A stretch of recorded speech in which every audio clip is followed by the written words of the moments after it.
Halo semuanya, gua Okto. Selamat datang di channel Teh Manis Teknologi Masa Kini. Terima kasih buat kalian yang sudah klik video ini dan menonton sampai habis. Dan subscribe serta aktifkan lonceng notifikasi sebagai dukungan kalian terhadap channel ini.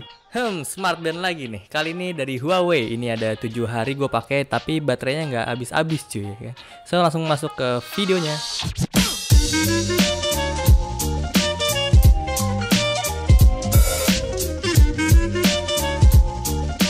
Honor Band 3 dari Huawei, rilis di pertengahan tahun 2017.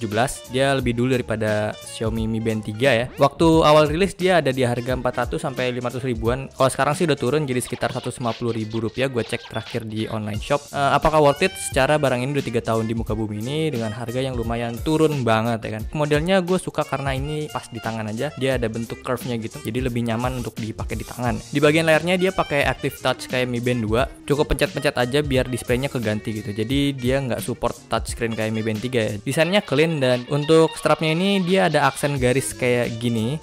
Ini strap bawaannya. Strapnya ini nyaman banget dipakai. Bahannya itu lembut, nggak keras. Jadi ini terbuat dari campuran plastik dan karet ya. Mudah juga didapetinnya di pasaran. Ini menurut gua kurang praktis sih karena strapnya itu pakai baut. Jadi kalau kalian mau ganti strapnya, kalian butuh obeng untuk buka bautnya dulu baru bisa ganti strapnya. Nah tapi kalian nggak perlu khawatir karena si Honor Band 3 ini kalau mau ngecas nggak perlu buka strapnya. Dia ada dockingnya lagi dan dockingnya ini menurut gua lumayan oke ya. Di bagian bawah sini ada sensor untuk heart rate testnya seperti fitur-fitur wajib yang ada di smart band lainnya ya.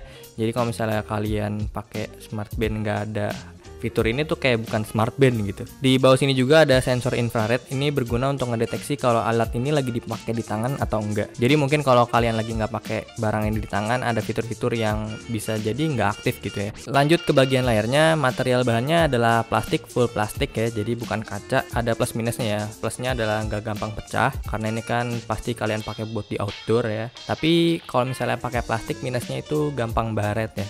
Nggak kayak misalnya pakai Gorilla Glass itu pasti minim banget baretan. Terus dari bentuknya itu gue suka karena ukurannya ramping, walaupun nggak terlalu clean karena ada action touch-nya. Menurut gue ya nggak terlalu jadi masalah karena masih bisa kelihatan menyatu gitu. Terus di unit gue ini gue ngerasa ada kendala pada bagian panelnya. Pada panel smart band ini gue ngerasa agak kurang solid gitu warnanya. Perbedaan antara border sama panelnya, gue ngerasa agak warnanya tuh agak warm gitu ya kelihatannya. Jadi nggak putih clean dan hitam dope banget gitu. Gue nggak tahu ini karena kurangan dari unit yang gue pakai atau semuanya kayak gini ya. Semoga aja ini cuman unit gue aja yang kayak gini ya. Hal tersebut menurut gue bikin bagian panel smart band ini tuh jadi kelihatan, jadi kurang bisa memberikan kesan layar yang seolah-olah tuh penuh. Panelnya tuh kelihatan kayak gini jadi nggak nyatu banget sama bodinya dan environment lainnya. Ini adalah kondisi mati tapi warna hitamnya tuh masih kelihatan nggak solid gitu. Ketika dinyalain juga warna putihnya tuh nggak solid. Gue berasumsi ada masalah pada panel unit gue ini. Itu udah mulai redup atau brightnessnya ya kurang oke lah pokoknya. Semoga dugaan gue benar hanya unit gue aja yang kayak gitu ya.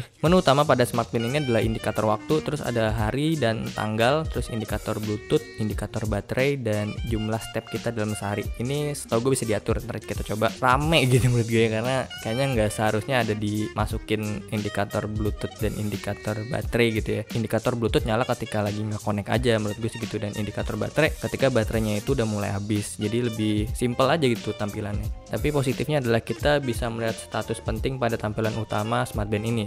Kita bisa lihat jam, hari, baterai, Bluetooth, dan step di satu layar bersamaan tanpa harus ganti display. Karena mengingat smart band itu nggak bisa touchscreen ya. Kita harus pencet action touch-nya kalau mau ganti display, dan kelemahannya adalah smart band ini nggak bisa ganti display dua arah gitu. Jadi cuman ke atas aja gitu. Jadi nggak bisa ke atas bawah. Jadi misalnya kalian udah mau menuju satu display, terus kelewatan gitu. Oh ya, dan gue suka dari smart band ini adalah fitur rotate wrist-nya kayak di Mi Band 2 persis banget. Alasan gue suka fitur ini karena gue udah sebutin di video Mi Band ya. Jadi fitur ini bisa mempengaruhi ganti display tanpa harus sentuh smart band ini. Cukup rotate pergelangan kita aja gitu. Jadi gitu deh. Untuk fitur yang ditampilkan pada smart band ini ada daily tracking untuk cek step, terus waktu tidur, jarak tempuh, kalori yang terbakar, lama kita exercise, dan lama kita duduk, dan daily tracking untuk synchronize ke aplikasi Huawei Health. Kemudian ada fitur swim, jadi untuk kita renang ya. Ini emang jadi selling pointnya banget ya gitu. Ada fitur swim mengibaratkan ini tuh anti air gitu ya, dan untuk para perenang bisa pakai ini gitu. Itu menurut gua unik ya, dan mereka mempersiapkan fitur itu dengan baik gitu ya menurut gua. Masalah masalah yang dihadapin ketika kita pakai gadget dengan fitur touch di air, itu kita akan susah untuk pencetnya. Jadi untuk mengaktifkan fitur swim, kita tidak menekan fitur action touch lagi gitu, cukup ngetuk smart band ya. Jadi kita nggak akan kesusahan saat kondisi device ini lagi basah gitu. Selanjutnya ada fitur heart rate. Nah ini juga gua ngerasa sangat baik, karena pertama device ini bisa cek detak jantung secara kontinu, dan gua ngerasa lebih akurat dibanding Mi Band 3. Gua tes lagi duduk biasa itu ada di sekitar 60-an, terus gue coba lari-lari itu ada di 100-an, dan semua itu bisa dilihat secara kontinu datanya. Jadi gue sangat appreciate banget sih soal fitur ini di Honor Band 3, berarti sensor yang digunakan tuh udah lumayan baik ya. Sisanya ada fitur outdoor run, gue sih gak ngerasa ada spesial dari fitur ini, standar seperti smart band pada umumnya. Kalau gue pakai hitungan si smart band itu pasti gue kurangin 10% dari hasil yang tertera. Langkah gue 4000 ya, berarti sebenarnya gue cuma 3600 misalnya gitu ya. Lalu ke fitur yang tersembunyi ini, pertama ada notifikasi. Jadi device ini tuh bisa tampilin notif yang masuk ke HP kita. Tampilannya unik, jadi memanjang kayak gini nih, dan kepotong-potong sebanyak 3 slide gitu. Jadi kalau chatnya panjang ya nggak kebaca tuh isinya apa, cuman maksimal 3 slide aja dia nampilinnya. Sayangnya notifnya itu langsung hilang, jadi kita nggak bisa munculin lagi notif yang tadi masuk gitu. Jadi otomatis kita harus buka handphone kita kalau mau lihat notif itu. Terus ada reminder kalau kita duduk kelamaan selama 1 jam, maka si smart band ini bakal geter gitu dan nyuruh kita bergerak sebentar. Fitur raise wrist untuk wake screen, angkat pergelangan tangan kita buat nyalain si smart band ini. Lalu ada fitur kualitas tidur yang sudah bisa langsung aktif secara otomatis ketika ngedeteksi mungkin ya, ketika kita diem doang itu bisa jadi dia ngebacanya kita lagi tidur gitu, dan waktunya tuh di malam hari. Gue ngerasa dia bisa record dari sensor accelerometernya, karena di dalam device ini ada sensor accelerometer, jadi dia nggak baca pergerakan. Ketika nggak ada pergerakan terus menerus, maka dia bisa mengasumsikan kita itu sedang tidur. Kombinasi ketika jam tidur yang pas gitu, misalnya malam hari kita nggak gerak tapi kita masih pakai smart band ini, ya otomatis dia bacanya kita tidur gitu ya.